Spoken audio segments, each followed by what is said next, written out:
Swastiastu, Namo Buddhaya, salam kebajikan. Perkenalkan, saya Puan Tresia, mahasiswi program studi S1 Perawatan. Pada kesempatan kali ini akan membahas tentang topik terkait gizi buruk, khususnya pada kelompok masyarakat yang tinggal di area rural atau daerah perdesaan. Nah, yang dimana mereka memiliki risiko lebih tinggi terhadap masalah kesehatan, sosial, dan ekonomi karena faktor keterbatasan sumber daya dan akses layanan dasar. Nah, sudah tahukah kita bahwa gizi anak sangat menentukan masa depan mereka? Anak yang cukup gizi akan tumbuh sehat, aktif, dan cerdas. Tapi, apabila kekurangan gizi, anak bisa menjadi lemah, pendek, gampang sakit, dan sulit berkembang secara maksimal. Sebelumnya, apa sih itu gizi buruk? Gizi buruk adalah kondisi ketika tubuh kekurangan zat-zat gizi penting seperti protein, energi, vitamin, dan mineral dalam jangka waktu yang lama. Nah, ini gizi buruk juga bisa terjadi pada balita dan anak-anak, tapi biasa juga terjadi pada orang dewasa, khususnya pada ibu hamil dan pada lansia. Nah, apa saja sih faktor penyebab dari gizi buruk terhadap anak? Yang pertama, yaitu faktor akses terbatas terhadap pangan bergizi, seperti masyarakat sulit memperoleh makanan yang bervariasi dan bergizi seimbang. Lalu yang kedua, karena ketergantungan pada makanan pokok seperti nasi, jagung, tanpa lauk. Nah, faktor yang kedua, karena keterbatasan ekonomi, yang dimana masyarakat mengalami pendapatan yang rendah, sehingga membuat keluarga sulit untuk membeli makanan yang bergizi. Lalu faktor yang ketiga, yaitu karena kurangnya edukasi dan pola asuh orang tua yang kurang tepat, yang dimana seringkali ibu atau keluarga tidak memahami pentingnya gizi seimbang. Lalu yang kedua, karena pemberian makan anak tidak sesuai dengan usia dan kebutuhannya. Lalu faktor yang keempat, karena layanan kesehatan dan gizi yang terbatas, yang dimana masyarakat seringkali yang memiliki bayi balita jarang mengikuti posyandu, kurang aktif, terlibat dalam aktivitas atau kegiatan posyandu tersebut, serta dipengaruhi juga oleh kurangnya tenaga kesehatan. Lalu faktor layanan kesehatan dan gizi yang terbatas yang kedua, yaitu karena sulit mendapatkan imunisasi, suplemen, atau perawatan anak saat sakit. Lalu faktor yang kelima, yaitu karena sanitasi dan kebersihan yang buruk. Nah, seringkali mengonsumsi air yang tidak bersih, atau masyarakat sering kesulitan untuk mengakses air bersih tersebut, sehingga mereka memanfaati sanitasi yang tidak layak. Nah, yang kedua, karena anak rentan terhadap diare dan infeksi pada kulit. Lalu faktor yang keenam, yaitu karena ketergantungan pada tradisi lokal, yang dimana praktik budaya dan kepercayaan yang membatasi jenis makanan. Lalu adanya pantangan makanan bagi ibu hamil, ibu menyusui, dan pada anak balita. Lalu seperti apa sih ciri-ciri anak yang gizi buruk? Nah, ini terdiri dari 3 aspek. Yang pertama, yaitu ciri fisik.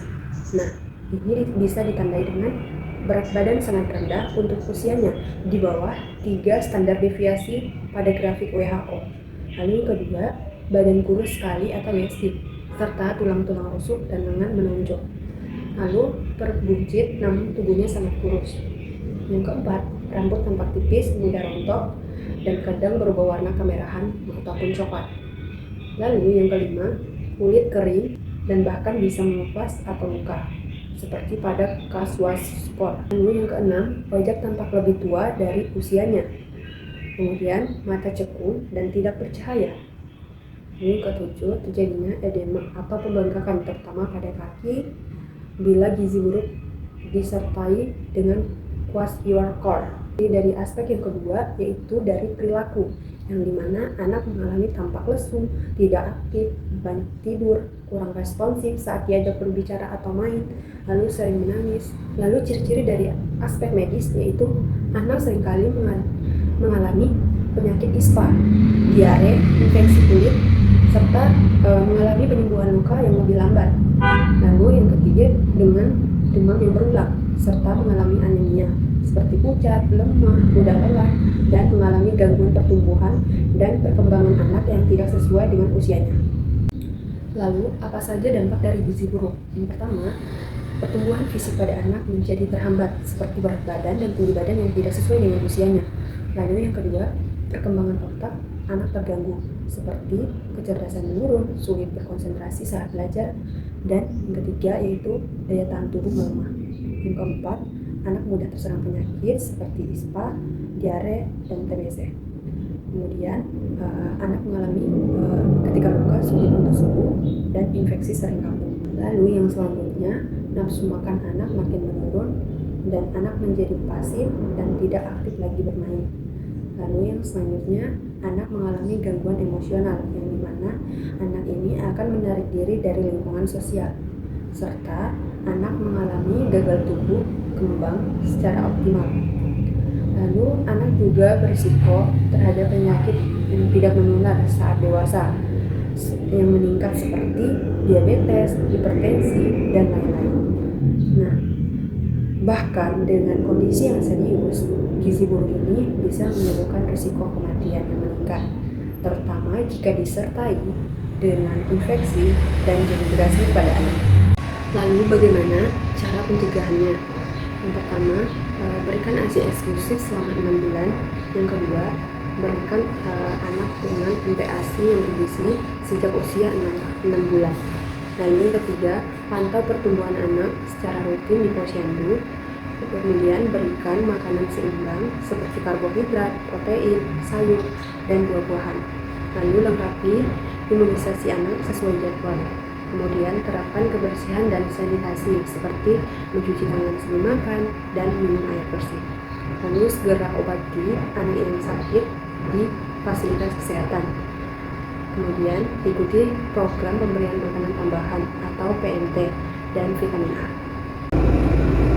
Nah, setelah kita mengetahui apa saja ciri-ciri dan dampak terhadap anak yang mengalami gizi buruk, nah ada beberapa hal yang harus kita hindari.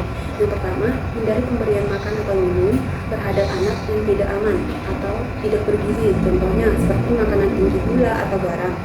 Contohnya permen, keripik, dan makanan cepat saji. Karena hal ini dapat memperburuk kondisi metabolik. Lalu yang kedua, hindari anak mengonsumsi minuman bersoda atau jus kemasan karena minuman ini mengandung tinggi gula tetapi rendah nutrisi. Lalu yang ketiga, hindari anak makanan mentah atau setengah matang seperti telur setengah matang, daging mentah yang dapat mengakibatkan risiko infeksi atau risiko bakteri. Lalu jangan berikan susu formula yang tidak sesuai tanpa pengawasan atau rekomendasi dari dokter.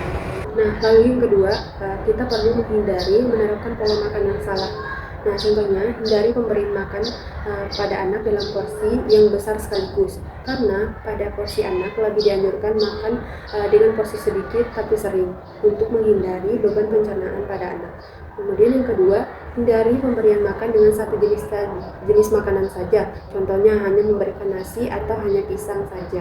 Karena untuk mendukung dan perkembangan anak perlu makanan yang bervariasi, yang kaya akan protein, lemak sehat, vitamin, dan mineral. Lalu untuk faktor dari segi lingkungan dan kesehatan, hindari lingkungan yang kotor, air yang tidak bersih, atau peralatan makan yang tidak steril.